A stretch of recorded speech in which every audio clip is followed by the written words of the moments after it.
افسانه‌های جالب، قصه‌های رنگین، دلیری و چالاکی قهرمان‌های افسانه‌های خلق تاجیک در برنامه خواب شیرین برای بچه‌های عزیز و شیرین از رادیوی تاجیکستان.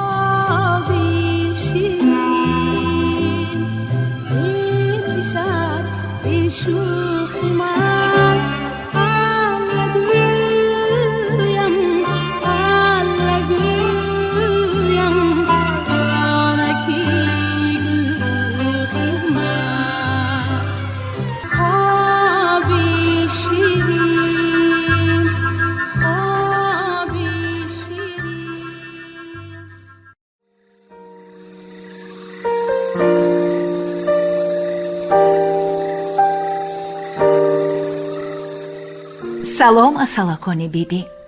ана вақти афсона гӯшкунӣ ҳам расид. шумо омодаед? имшаб ман ба шумо аз китоби афсонаҳои халқи тоҷик афсонаи аҷиби гулдурҳангро мехонам. буд набуд, харе буд. соҳиби бераҳме дошт он хар. аз пагоҳ то бегоҳ кор мефармуду хӯроки дурустӣ намедод ба ӯ. хар хост гурехта халос шавад ва ҳамин тавр ҳам кард. рафту рафт, дар домани кӯҳ алафзореро дид. ғами дуньёро фаромӯш карда чарида гаштан гирифт. вале як пагоҳӣ як шер аз кӯҳ фаромада харро дида ҳайрон шуд ва беҷуръатона ба пеши он омада пурсид: ман мисли то ҳайвонеро бори нахуст дар умрам мебинам. ту кистӣ? чӣ ном дорӣ? инҷо чӣ кор мекунӣ? хар сахт тарсида буд. аз ҷони худ умедашро канд, аммо сир надода худро далер гирифта гуфт: ман як баҳодурам. несту нобуд кардани ҷинси гург аз касби ман. номи ман гулдурҳанг. хар ба саволи шер ҳамихел ҷавоб доду, аммо ба сару пои ӯ бо диққат нигоҳ кардани шерро дида аз дил гузаронид ки ин ҷонвари номдор ки зӯртани даррандаҳост дар майнаш нақшаи чихелпора кардани хӯрдани ӯро мекашад ва дар сари ин фикр ба даҳшат афтода хар бо тамоми қувваташ ва тамоми овозашро сар дода ҳангоз зад. чунон ҳангоз зад ки гӯё кӯҳу саҳро аз он ларзиду ларзид. шер сахт ҳаросид ва рӯй ба гурез овард. ба пасаш нигоҳ накарда мегурехт ки аз пешаш гург баромад. эй подшоҳи даррандагон, гуфт гург, ба ту чӣ шуд? аз кӣ тарсидӣ? магар бо саёдони силоҳдори хунхор рӯбарӯ задӣ? эй гург, напурс, гуфт шер. гулдурҳанг ном як дарранда пайдо шудааст. нараш замину замонро ба ларза меоварад. агар намегурехтам, ба хаёлам маро пора пора мекард. канӣ ба ман нишон де он гулдурҳангро, гуфт гург. бинем чӣ даррандааст. шер дар ҳолате ки дилаш меларзид, тарсида аз кӯҳ фаромада харро ба гург нишон дод ки сараш хам бепарво алаф хӯрда мекашд. гург қоҳ қоҳ хандида ба шер гуфт: ای وای بر حال تو بر این بهادری بهادران. با همین دل و گردت چه خل خود را شعر گفته گشته ای. وای گلدرهنگی که تو دوچار شده ای یک خری مقرر است. این خر از من گوشت قرض دار. رفتیم داشته میخوریم. تو هم سیر میشوی و من هم. نه خودت را، گفت شیر. من 100 شکر میکنم که از آن خلاص شدم.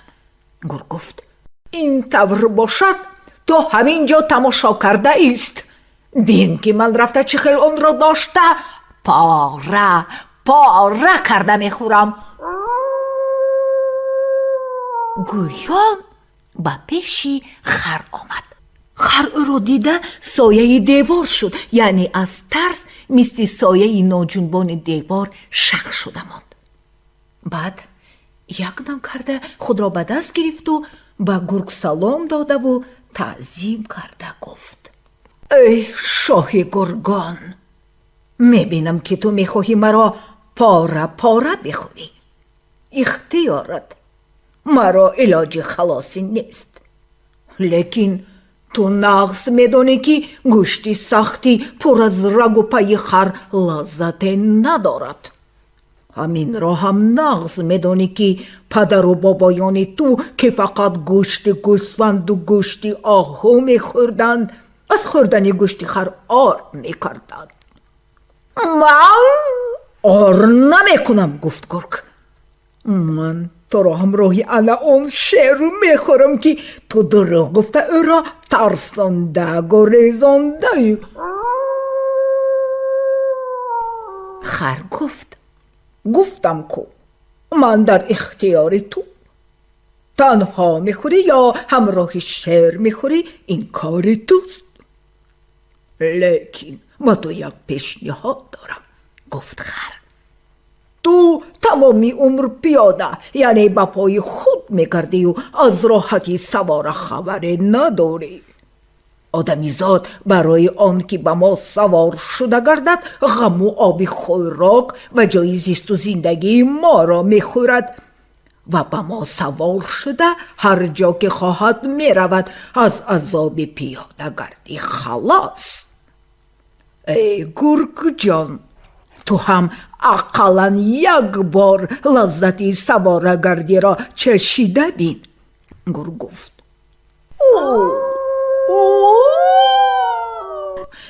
تو میخواهی من با بالایت نشینم؟ خیر، یک نشسته بین. از تو چی میرود؟ گفت خر. تو در پشتم، من اسیر تو. سوار شو، بعد میفهمی که سوارت چه راحت دارد. همین را هم باید گویم که من 3 نوع گشت دارم: یرغا، لک لک، چارخیز. گرگ حیران شده پرسید چی معنی دارند این گشت ها؟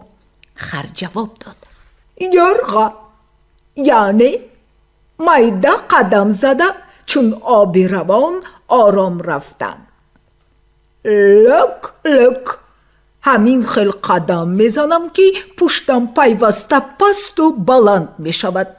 چارخیز باشد تیز، با سرعت بادوار میتازم چون تاختنی آهو.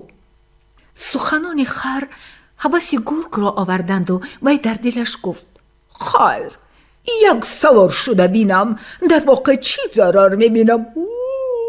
خر در زیر من، هر وقت خواهم میخورم. انا همین خیل فکر کرد گرگ و با خر سوار شد. خر اول یرغه میده قدم زده سبک و روان رفت.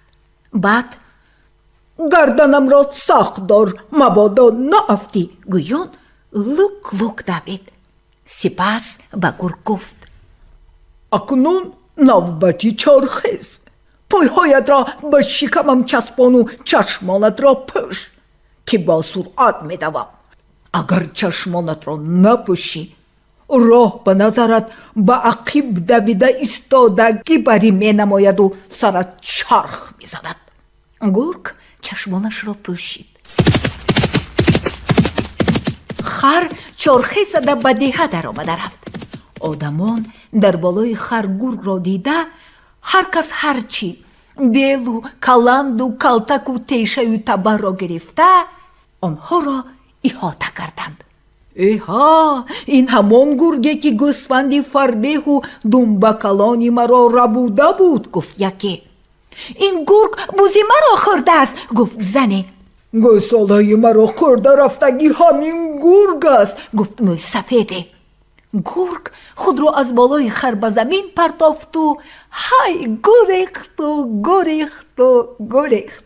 می گریخت و کلتک می خورد. سرش کفید و پایش شکست. یک گوشش به دم تیشه برخورده پریده رفت. به همین حال یک علاج کرده خود را به صحرا گرفت و خونچکان به سوی کوه تاخت. شیر گرگ را به این حال دیده خنده آمیز نعره کشید و گفت آه آه آه، چی خیل بوده است مزه گوشتی خره که تو پاره کرده خوردنی بودی. آه آه، میخندید پلنگ. گرگ آه کشیده گفت وای، از آن خرانی من میدانستگی نبوده است ها. راست گفتی، گلدرهنگ بوده است. وای. اما همین بود افسانه گلدرهنگ. اصلکانی من باوری دارم که این افسانه برایتان پسند آمد. برای شما خواب شیرین خواهانم. با شما بودم بیبی افسانه گوی شما براحت بانو.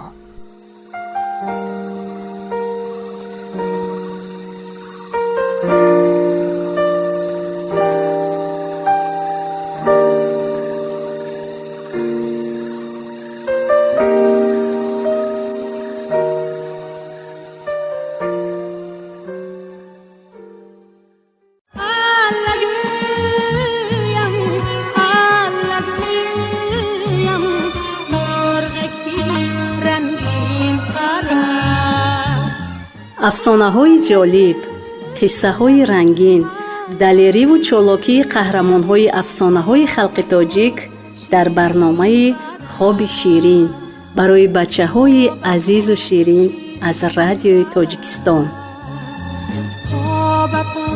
شیرین